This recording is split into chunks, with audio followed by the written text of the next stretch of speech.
যে প্রকৃতি দেখে আমার বড় হওয়া,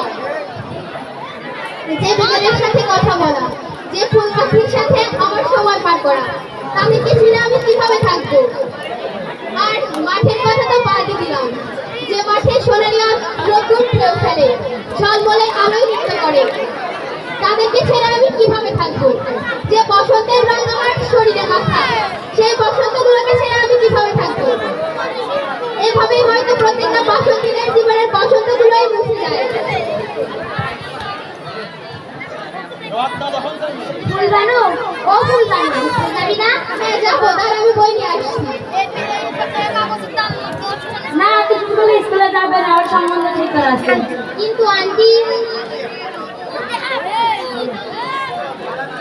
কালকে তোমার দাওয়াত থাকলো, তুমি আসো, এবার তুমি আসতে পারো।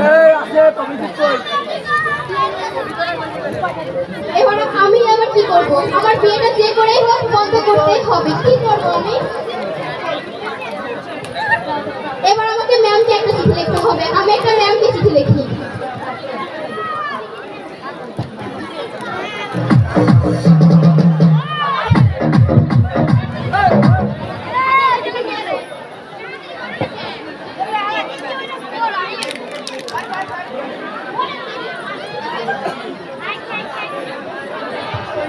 চিঠি তো লেখা হয়ে গেল, কিন্তু আমি এখন চিঠিটা কিভাবে দেবো? ফুলবানু তো আসছে না, ও আসলে তো ওর কাছে যেতে পারতাম। ফুলবানু, দাঁড়া দাঁড়া। হ্যাঁ বল। শোন, আমি তোর কাছে একটা চিঠি দেবো, তুই ওই চিঠিটা ম্যামের কাছে দিয়ে দিবি আর বলবি কুসুম বলে দিয়েছে। আচ্ছা ঠিক আছে।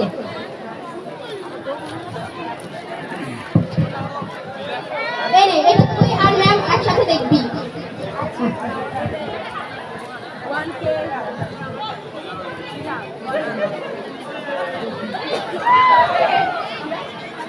ম্যাম ম্যাম, কুসুম বলে একটা চিঠি দিয়েছে। দেখি কি লিখেছে চিঠিতে।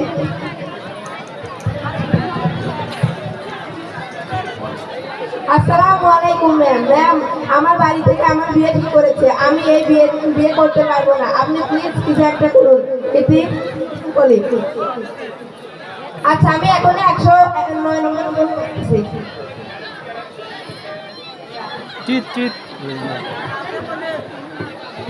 বুঝলে ফুলবানু, আইনের লোকেরা বলছে তারা কিছু করতে পারবে না, বলছে এইসব কেউ এখন মানে না। যাই হোক, আজ তো কুসুম বিয়ে